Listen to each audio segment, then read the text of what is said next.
जी, कैसे हैं आप सब? Good evening sir. Very good evening. भाई आप लोग क्लास में कंटिन्यू नहीं हैं, बहुत से लोग गायब रहते हैं क्लास से। This is not fair at all. और हम लोग आप लोगों को पढ़ाने के लिए इतनी मेहनत कर रहे हैं, रात 11 बजे तक राजदीप सर ने कॉन्टेक्ट पढ़ाया, लेकिन क्लास में कितने बच्चे थे? 10-12 बच्चे मुश्किल से थे। भाई हम आप लोगों की सेवा में लगे हुए हैं। लास्ट टाइम जब आनंद मैम ने लिंक भेजा था ना, उसके बाद से क्लास में बच्चे कम हो गए थे, क्योंकि मैम की क्लास ज्वाइन करने चले गए थे सब लोग 10:30 बजे। अच्छा अच्छा, चलिए कोई जी बात जी नहीं। सर। आप में से हमारा एनवीआर लॉ क्लासेस का जो यूट्यूब चैनल है वो किस किस ने सब्सक्राइब नहीं किया हुआ है भाई? किस किस ने नहीं किया हुआ है? किया हुआ है नहीं पूछ रहा हूँ, किस किस ने नहीं किया हुआ है बताइए। आप तो किया हुआ है बता रहे होंगे संदीप पवार जी। मैं नहीं पूछ रहा हूँ, नेगेटिव सवाल है मेरा। नेगेटिव सवाल ध्यान रखिएगा, प्रीलिम्स में आपको नेगेटिव सवाल बड़ा तंग करते हैं, तो नेगेटिव सवाल को बड़े ध्यान से सुन के समझ के जवाब दीजिएगा। चलिए, जिसने भी नहीं किया हुआ है सभी से विनम्र अनुरोध है कि आप चैनल सब्सक्राइब कर लीजिए, ताकि आपको जो क्लासेस आपसे कोई मिस हो जाती है बाय चांस, तो आपको रिकॉर्डेड क्लास मिल जाए वहाँ। कम से कम मेरी क्लास तो रिकॉर्डेड मिलती ही है, मेरे अलावा अभी और क्लासेस रिकॉर्ड नहीं अभी हो रही हैं। आगे से आपको सभी क्लासेस रिकॉर्डेड मिलने की व्यवस्था भी हम लोग करने जा रहे हैं। तो आप कृपया चैनल सब्सक्राइब करेंगे तभी तो आपको सूचित होगा, तत्काल प्रभाव से आपको सूचना मिल जाएगी। ठीक है? तो आपकी आपकी सारी क्लासेस रिकॉर्डेड है, मैंने देखी है यूट्यूब पर सर। हाँ, मैं प्रयास करता हूँ कि अपनी क्लास रिकॉर्ड करके साथ साथ डालता रहूँ। बहुत से लोग नहीं ज्वाइन कर पाते किसी वजह से। जी, और लोगों की नहीं है सर, आप ही की है केवल? हाँ, और लोगों की भी व्यवस्था कराएंगे भाई। जी जी, सर, जी सर, थैंक यू। चलिए, लास्ट क्लास में हम लोग डिस्कस कर रहे थे किडनैपिंग और एबडक्शन, दो बहुत महत्वपूर्ण चैप्टर है आईपीसी का। मतलब ये चैप्टर तो वही चल रहा है। कौन सा चैप्टर हम पढ़ रहे हैं भाई? जोया खान। आईपीसी का कौन सा चैप्टर हम पढ़ रहे हैं?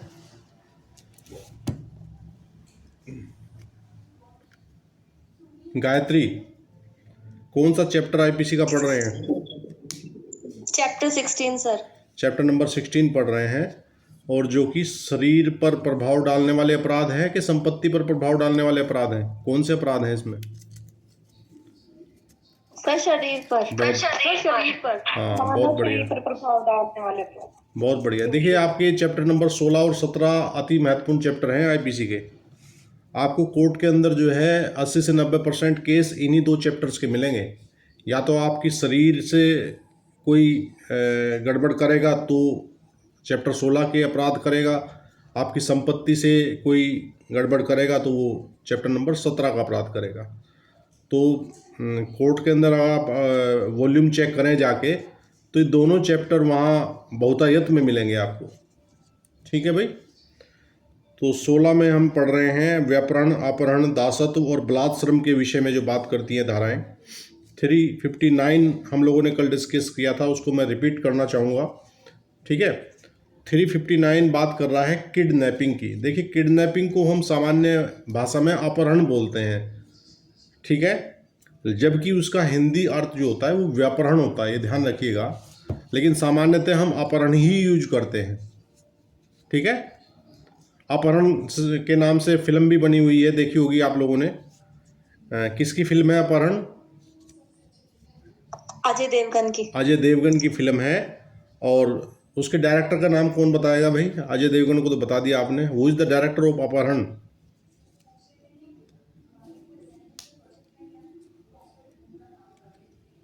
जी, नोबडी?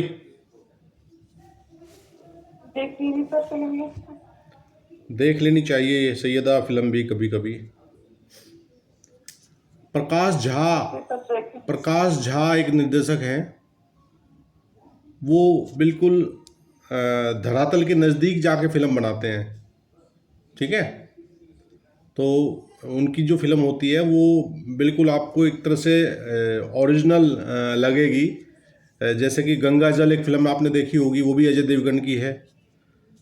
तो गंगा जल भी प्रकाश झा के द्वारा बनाई गई फिल्म है और अपहरण भी उसी टीम की फिल्म है। तो हमने कल डिस्कस किया था कि kidnapping is of two kinds, kidnapping from India and kidnapping from lawful guardianship. देखिए सामान्य अगर हम अर्थ लगाएं किडनैपिंग का, तो किड बोले तो बच्चा और नैपिंग बोले तो उसकी बच्चे की चोरी, बच्चे को चुरा लेना, ऐसे समझिए इसको।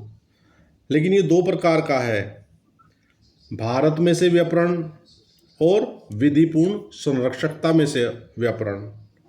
ठीक है, इसको दो कैटेगरीज की बना दी गई है। 360 में इसे बताया गया है कि भारत में से अगर व्यापरण किया जाएगा, तो इसमें हम लोगों ने कल की क्लास में भी पढ़ा था, लेकिन आज हम उसको रिपीट इसलिए कर रहे हैं कि ये बहुत टेक्निकल सा मामला है और कुछ लोग क्लास में कल उपलब्ध भी नहीं थे, उपस्थित भी नहीं थे। तो मैं दोबारा इसको आपको इसलिए समझा रहा हूँ कि आप लोग इसको अच्छे से समझ लें। ठीक है जी। एडवोकेट सलमान जी, आपका माइक बार बार खुल रहा है, बंद हो रहा है, प्लीज़ इसको आप परमानेंटली बंद करिए और जब कोई आवश्यकता हो बोलने की तभी खोलिए जी। तो 360 कह रहा है भारत में से व्यापरण, kidnapping from India, whoever conveys any person beyond the limits of India without the consent of that person or of some person legally authorise to consent on behalf of that person is said to kidnap that person from India. तो 360 भारत से व्यापरण की बात करता है और 361 विधिपूर्ण संरक्षकता में से व्यापरण की बात करता है।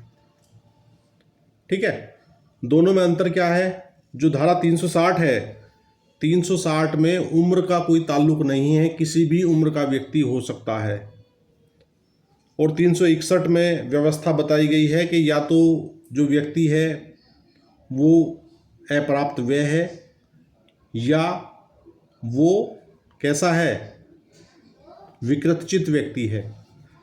तो इन दोनों अवस्थाओं में अगर किसी को हटाया जाएगा लॉफुल गार्जियनशिप से, अब गार्जियनशिप तो उनकी कहीं ना कहीं गार्जियनशिप होगी ना, जो अप्राप्त वे हैं वो भी गार्जियनशिप में होंगे और जो चित्त विकृत व्यक्ति हैं वो भी किसी न किसी व्यक्ति की गार्जियनशिप में रहते हैं, चूँकि वो बेचारे जो है उनका दिमाग इतना परिपक्व नहीं होता है। तो इसलिए 361 कह रहा है whoever takes or entices any minor under 16 year of age if male, यदि मेल है तो 16 वर्ष से कम आयु और under 18 years of age if a female or any person of unsound mind out of the keeping of the lawful guardian of such minor or person of unsound mind without the consent of such guardian is said to kidnap such minor or person from lawful guardianship.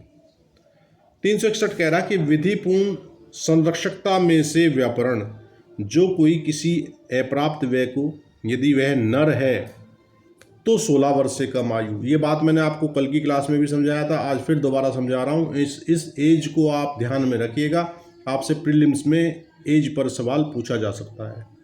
तो वहाँ आप सामान्यतः हल्के मन से ये मत लिख देना कि 18 वर्ष से कम आयु का अप्राप्त व्यय ही माना जाएगा। यहाँ दोनों में डिफ्रेंशिएट कर दिया है, नर है तो 16 वर्ष और नारी है तो 18 वर्ष। सामान्यतः 18 वर्ष से कम आयु का जो व्यक्ति होता है वो अप्राप्त व्यय होता है सामान्यतः, लेकिन इस धारा के संदर्भ में बात कुछ और हो जाती है। यहाँ अगर कोई नर है तो उसके लिए एज कम है और नारी है तो उसके लिए एज ज़्यादा है। ठीक है, क्लियर है भाई? ऐसे अप्राप्त व्यय या चित्त विकृत व्यक्ति के विधिपूर्ण संरक्षक को संरक्षक में से ऐसे संरक्षक की सम्मति के बिना ले जाता है या बहका ले जाता है। दो चीजें हैं, एक तो ले जाना और एक बहका ले जाना। दोनों में क्या अंतर है भाई?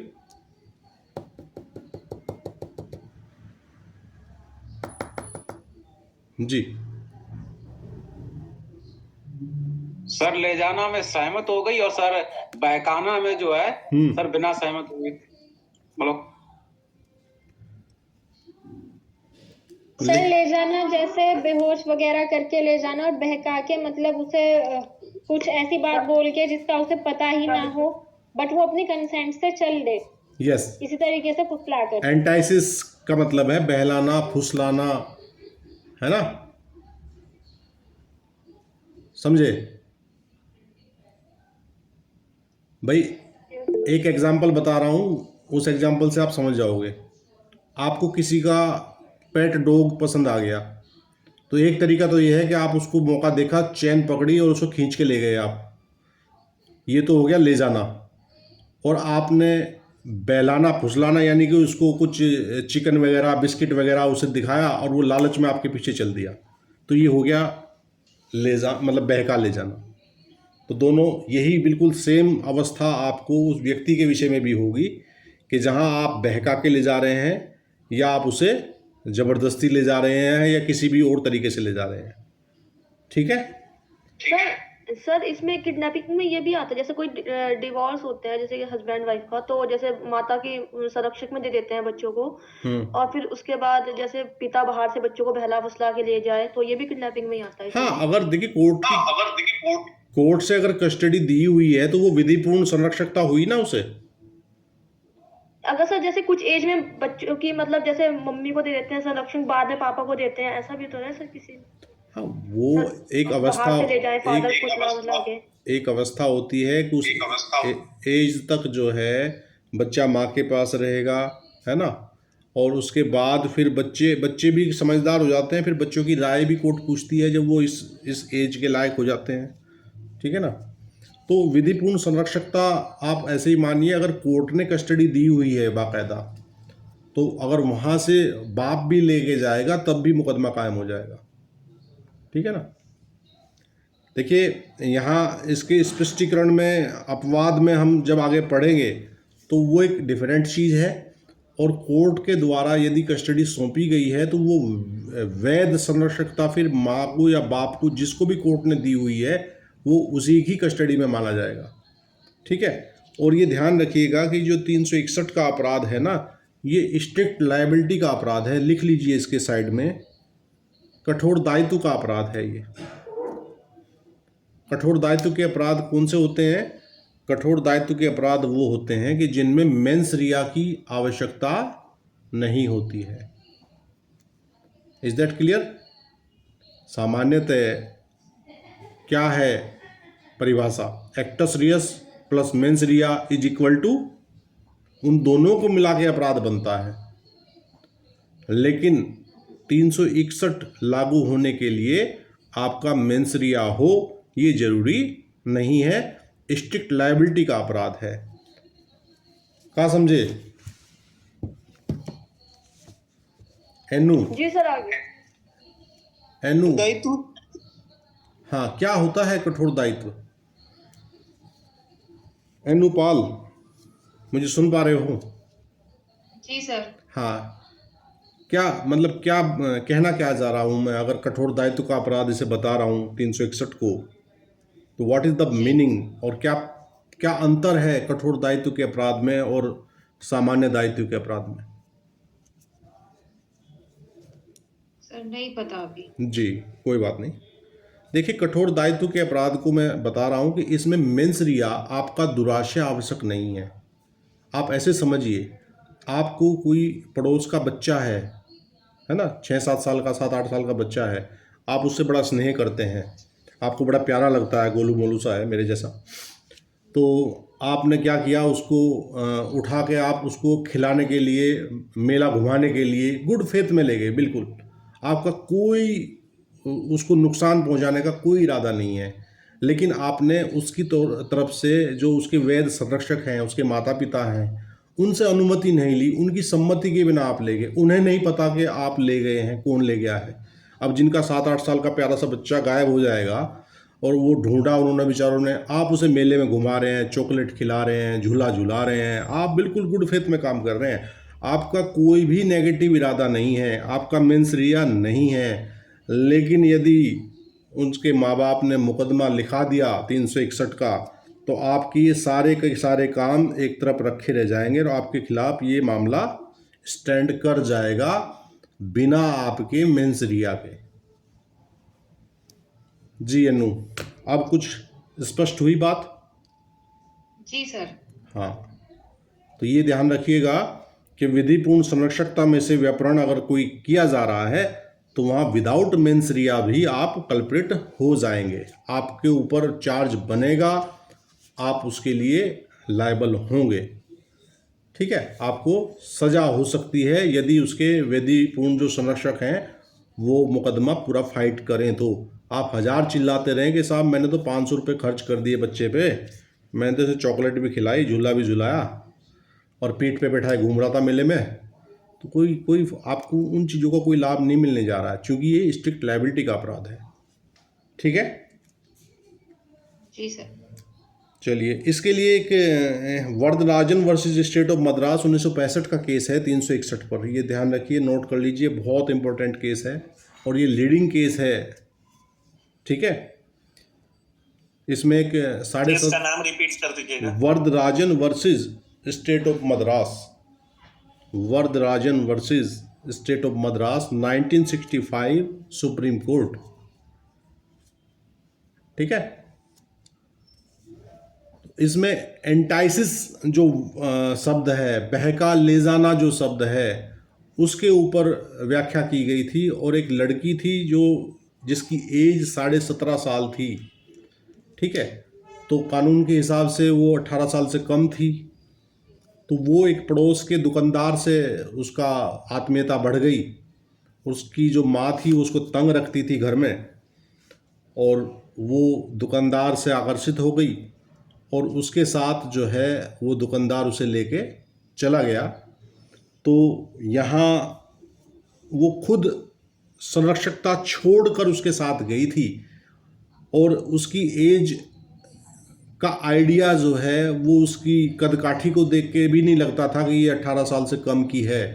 कई लोग होते हैं ना कम एज में ज़्यादा लगते हैं। तो वैसी अवस्था में वरदराजन का केस जो है वो सुप्रीम कोर्ट तक गया और जो उसमें अभियुक्त था, अभियुक्त ने कहा कि मैंने इसको संरक्षकता से नहीं हटाया है, ना मैंने इसको बहलाया है, ना फुसलाया है, ये खुद संरक्षकता त्याग के मेरे साथ आई है।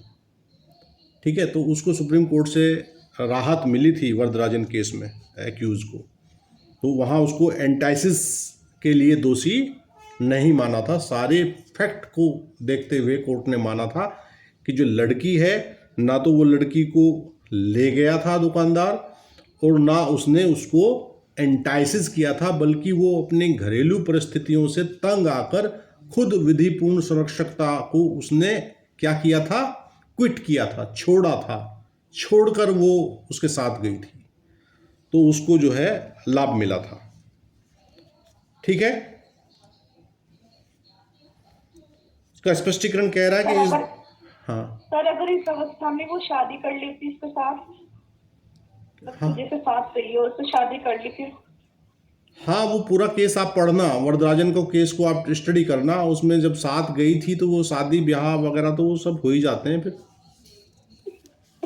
है ना। ठीक है सर। ये तो सामान्य से बातें हैं।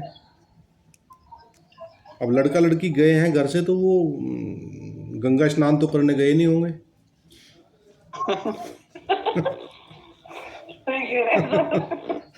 कि चल बहन हरिद्वार चलेंगे। लेकिन आप सर, जैसे भी आपने बताया कि उस केस में वर्धमान राजन को मतलब इस चीज के लिए छूट गई। लायबल नहीं ठहराया गया। हाँ। लेकिन सर, इलस्ट्रेशन बहुत बार क्वेश्चन में ऐसे आता है कि मतलब लड़की अपनी मतलब तंग आकर ये कह के गई है कि मुझे मतलब मेरे गार्जियन के साथ नहीं रहना है।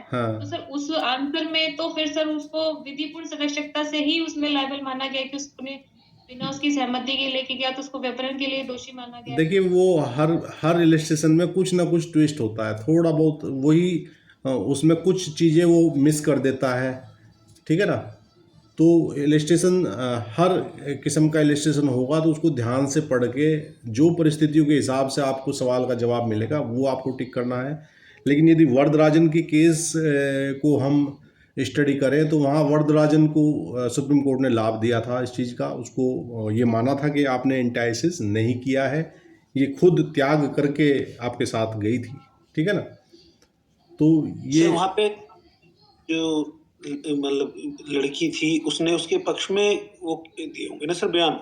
हाँ, मैं अपनी नेचुरल सी बयान तो उसके फेवर में ही आए थे सब। और वो खुद त्याग करके गई थी, ठीक है। वो अपने ये दे देती कि नहीं जी, हाँ, मतलब जिसके फादर लोग या उसके मदर लोग कहलवा देते कि भाई मैं इसके कहे से गई थी, ये मुझे ला के ले गया। हाँ, तो फिर वो बिल्कुल डिफरेंट होती है, एक परिस्थिति उसकी डिफरेंट आती। तो फिर भी आप इसको थॉरोली केस को स्टडी कीजिएगा, है ना, वरदराजन के केस को पढ़िएगा आप, ठीक जी। इस पे बहुत सवाल आते हैं, ये आपको ये मान के चलिए कि प्रीलिम्स में भी आपको यहाँ से सवाल मिलने जा रहा है और मेंस में भी आपको ये सवाल कहीं ना कहीं बिल्कुल खड़ा हुआ मिलेगा। डिफरेंस पूछ लेगा, अपहरण व्यापहरण में अंतर बताइए, ठीक है ना। आपको कोई ऐसी परिस्थिति देते हुए बता देगा, तो उन सब परिस्थितियों को आपको दृष्टिगत रखते हुए यदि आपका कंसेप्ट यहाँ धाराओं पे क्लियर है तो आप प्रॉब्लम बेस्ड सवाल अक्सर आ जाता है यहाँ से, ठीक है। इसका स्पष्टीकरण कह रहा है कि the words lawful guardian in this section include any person lawfully interested with the care और कस्टडी ऑफ सच माइनर और अदर पर्सन। स्पष्टीकरण कह रहा है कि इस धारा में विधिपूर्ण संरक्षक शब्दों के अंतर्गत ऐसा व्यक्ति आता है जिस पर ऐसे अप्राप्त व्यय या अन्य व्यक्ति की देखरेख या अभिरक्षा का भार विधिपूर्ण न्यस्त किया गया है। तो ये स्पष्टीकरण से क्लियर हो गया। अब एक सवाल आया था कि सर वो अगर कोर्ट ने कस्टडी दी हुई है, माँ को कस्टडी दी हुई है और बाप उसको उठा के ले जाए, तो निश्चित रूप से यहाँ स्पष्टीकरण ने क्लियर कर दिया है कि विधिपूर्ण संरक्षकता कोर्ट ने अगर दी हुई है तो कोर्ट के आदेश का आपको ऑनर करना पड़ेगा और उसको आप ब्रीच करेंगे तो बिल्कुल आप लायबल हो सकते हैं, ठीक है। इसका एक्सेप्शन भी बोल रहा है कि this section does not extend to the act of any person who in good faith believes himself to be the father of an illegitimate child. ये इलिजिटिमेट चाइल्ड के विषय में बात करता है। और who in good faith believes himself to be entitled to the lawful custody of such child unless such act is committed for an immoral or unlawful purpose। ठीक है। अपवाद कह रहा है कि इस धारा का विस्तार किसी ऐसे व्यक्ति के कार्य पर नहीं है जिसे सद्भाव पूर्वक यह विश्वास है कि वह किसी अधर्मज शिशु का पिता है, ठीक है, या जिसे सद्भावपूर्वक यह विश्वास है कि वह ऐसे शिशु की विधिपूर्ण अभिरक्षा का हकदार है, जब तक कि ऐसा कार्य दुराचारिक या विधि विरुद्ध प्रयोजन के लिए न किया जाए। तो अगर इलिजिटिमेट कोई बालक है, उस बालक का कोई पिता ऐसा मानता है, सद्भावपूर्वक विश्वास करता है कि I am the father of that child और मैं विधिपूर्ण इसका संरक्षक हो सकता हूँ, तो वो अगर ऐसा कार्य कर रहा है तो उसको यहाँ एग्जेम्प्ट किया है, ठीक है। लेकिन उसका जो उद्देश्य है वो उसके प्रति कोई दुराचार करने का ना हो और कोई विधि विरुद्ध प्रयोजन के लिए ना हो, बच्चे को उसने हटाया हो माँ के पास से। Is that clear? यदि उसका ऐसा कोई उद्देश्य साबित हो जाए कि भाई ये तो किसी दुराचार के इरादे से या किसी अनलॉफुल ऑब्जेक्ट के लिए इसने बच्चे को हटाया है, तब इस अपवाद का लाभ उसको नहीं मिलेगा। क्लियर है जी? आगे बढ़े? Yes sir. जी जी सर। जी सर। 362 बात करता है भाई, अब ये है अबडक्शन, ये है अपहरण, जिसको हम सामान्यतः किडनैपिंग को अपहरण चिल्लाते हैं ना, नॉर्मली सब बोलते ही हैं आम भाषा में, लेकिन असली जो अपहरण है वो that is abduction. whoever by force compels or by any deceitful means induces any person to go from any place is said to abduct that person। जो कोई किसी व्यक्ति को किसी स्थान से ले जाने के लिए या तो बल द्वारा विवश करता है या किन्हीं प्रवंचनापूर्ण उपायों द्वारा उत्प्रेरित करता है, वह उस व्यक्ति का अपहरण करता है, यह कहा जाता है। भाई दो तरीके हैं, या तो आप किसी को बाय फोर्स, आप देखते होंगे अक्सर फिल्मों में मिथुन चक्रवर्ती की बहन का अपहरण कैसे होता है। एक गाड़ी आती है वो ओमनी वाली, शटर खुलता है, उठा के उसे ले जाते हैं डाल के, और ये हो गया बलपूर्वक, है ना। दूसरा आपने देखा होगा कि एक कॉल आती है, कॉल पे कहते हैं तुम्हारे फादर का एक्सीडेंट हो गया है, और वो बेचारी हवा मतलब अपने होश गंवा के और भाग लेती है वहाँ से, और जहाँ वो उसे बुलाना चाह रहे हैं वहाँ वो पहुँच जाती है। तो ये दो चीज़ें हैं, या तो बलपूर्वक या फिर प्रवंचनापूर्ण कार्यों से किसी का स्थान परिवर्तन करा देना, that is abduction, that is अपहरण। और ये मज़ेदार बात आप समझेंगे, सुनेंगे, शायद आप जानते भी हों, अपहरण अपने आप में कोई अपराध गठित नहीं करता। जी सैयदा, ये बात समझ में नहीं आई सर कि अपहरण अपने आप में वो नहीं है अपराध, जबकि उसमें बल भी प्रयोग हो रहा है। हाँ आई थिंक सर ये चालू रहने वाला अपराध है इसलिए। नहीं, चालू रहने वाला अपराध तो है, वो बात सही है, लेकिन आपका जो इरादा है वो इरादा आगे आने वाली धाराओं में जो हम पढ़ेंगे वहाँ आपका इंटेंशन देखा जाएगा कि आपका इंटेंशन क्या है। क्या समझे भाई?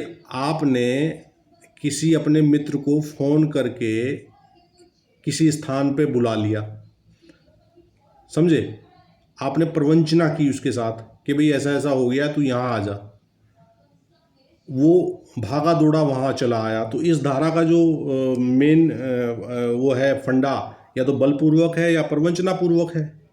तो अगर इस धारा को हम डायरेक्टली उस पर अप्लाई करें तो अपराध हो गया, लेकिन ये स्ट्रिक्ट लायबिलिटी का अपराध नहीं है और ना ये अपने आप में कोई अपराध है जब तक कि इसके साथ कोई गलत बात ना जुड़े। संदीप पवार जी,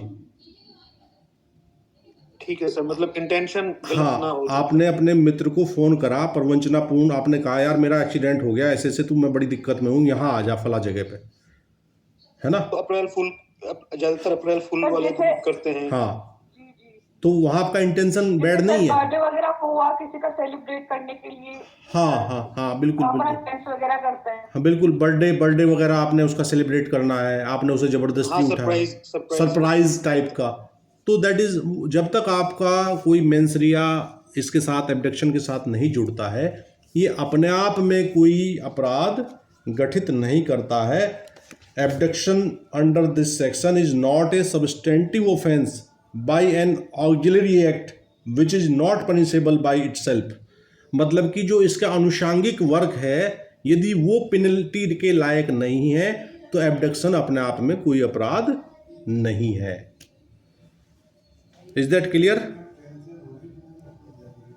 जी सर। जी, अब 363 बात करता है पनिशमेंट फॉर किडनैपिंग। 363 कह रहा है whoever kidnaps any person from India or from lawful guardianship shall be punished with imprisonment of either description for a term which may extend to 7 years and shall also be liable to fine। जो कोई भारत में से या विधिपूर्ण संरक्षकता में से किसी व्यक्ति का व्यापरण करेगा, वे दोनों में से किसी भांति के कारावास से जिसकी अवधि 7 वर्ष तक की हो सकेगी दंडित किया जाएगा और जुर्माने से भी दंडनीय होगा। सर जब अपराध नहीं है तो फिर दंड क्यों? अरे व्यापरण के बारे में बात हो रही है, ये किडनैपिंग की सजा बता रहे हैं हम 363 वाली। यस यस, ये हम 359 में जो हमने किडनैपिंग पढ़ी है, 360 में जो बताया गया है उसकी सजा का प्रावधान है 363 में, समझे? ठीक है। हाँ, अब ये सर एक जैसे ये सर क्वेश्चन आता है निम्न में से अनवरत अपराध है, अनवरत। तो सर ये ज्यादातर ये क्वेश्चन जरूर आता है 100%। तो सर कभी एक चोरी का होता है, अपहरण का होता है, तो सर इसमें अपहरण वाले में है। हाँ, तो अभी सीआरपीसी में मैम पढ़ा तो रही थी आपको। हाँ, क्या अनवरत पूछ रहे हैं आप? अनवरत क्या है? जी अनवरत का मतलब है चालू। संजीव जी, कंटिन्यूअस जो चलता है, जैसे आपने एक लड़की उठाई, उसे बम्बे ले गए, फिर गोवा ले गए, फिर मद्रास ले गए, घुमंतु तो जहाँ ले जा रहे हो अपराध सीधा लगातार चला जा रहा है, पूरा नहीं हो वो। आमना मैम, आप तो 472 में भी मैं सर। आमना मैम, हाँ, आपने तो संजीव जी का चरित्र हरण कर दिया। अगर मेरे से पढ़ेंगे तो सबका चरित्र हरण हो सकता है, क्योंकि मैं एग्जाम्पल आप ही पर ही दूंगी। मैं खुद चोर बन जाती हूँ। फरानाइट मैडम से पूछ लेना, कंगन चोरी करा था मैंने अभी थोड़ी देर पहले पढ़ाते हुए। ये बेचारे फर्रुखाबादी एग्जाम्पल लेकर देखिए वो भी तो है ना बात कि जब तक खुद पे ना आए तो कैसे समझता नहीं है। लड़की को बॉम्बे और गोवा गोवा अप्लाई करना चाहिए। और सुनो कितना खुश हो गए संजीव मनी मन में, लड्डू फूट गए, लड़की पकड़ ली है, गोवा भी ले गए। ऐसा कुछ नहीं, हम ये कह रहे हैं आप एग्जाम्पल ले रही हैं तो एग्जाम्पल थोड़ा समझ में आ जाना चाहिए। कोई भी ले ले आए कि नहीं यार डार्लिंग, समझ में? जी जी जी मैडम जी, वरना भैया के समझा देंगे। लेकिन गोवा टेंशन नहीं लेने का। गोवा और बम्बई जाने में गोवा और बम्बई जाने में पैसा भी लगेगा, फ्री में नहीं जाया जाएगा। फर्रुखाबादी ना बड़े खतरनाक हो, बस सीधे बैठ के पढ़ा करो, बहुत बोलते हो लास्ट में भागने वाले तुम अभी। नहीं मैडम ऐसे नहीं, आप गुरु हैं, हम पढ़ रहे हैं। जी जी जी, चलिए 363A देख लीजिए। ये कह रहा है kidnapping or maiming a minor for purposes of begging. 364A ये कह रहा है भीख मांगने के प्रयोजनों के लिए अप्राप्त व्यय का व्यापरण या विकलांगीकरण।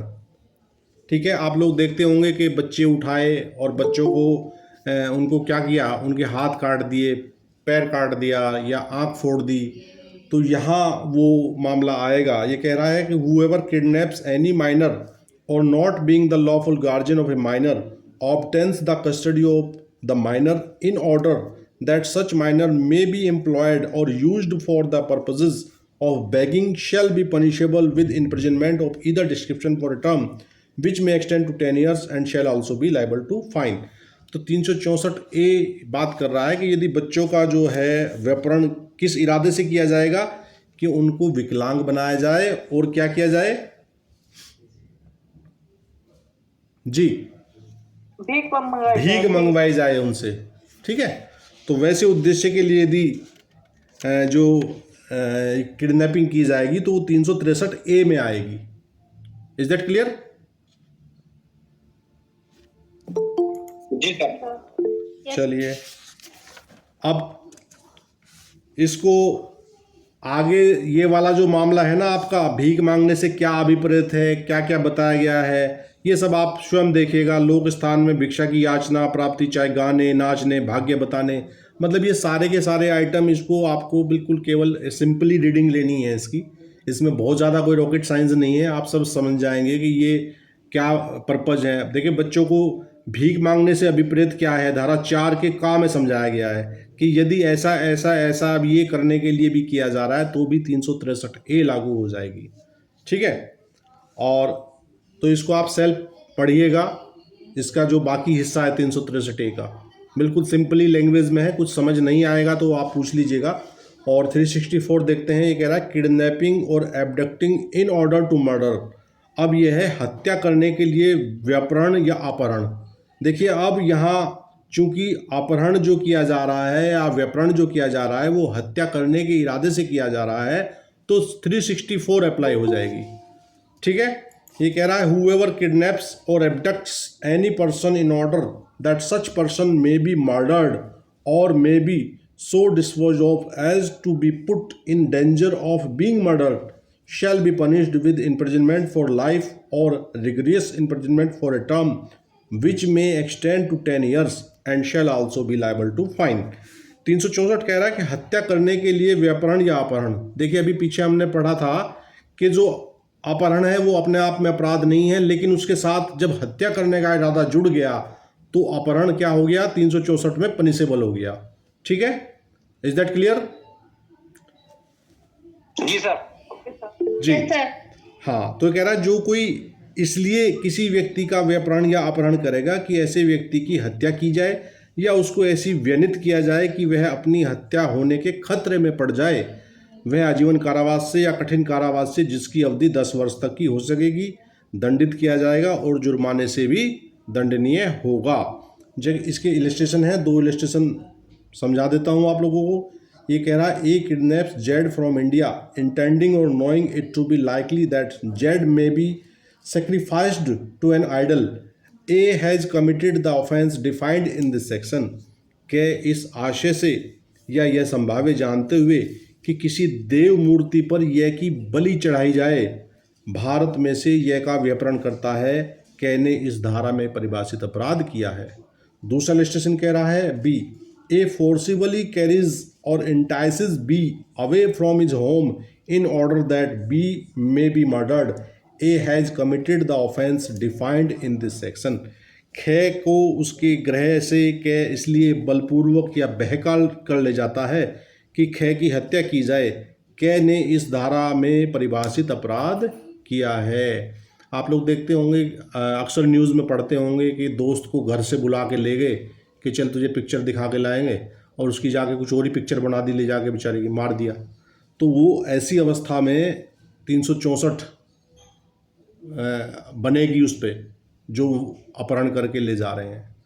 ठीक है, क्लियर है भाई? जी सर। चलिए, अब आमना मैम आ गई हैं, please ma'am, over to you.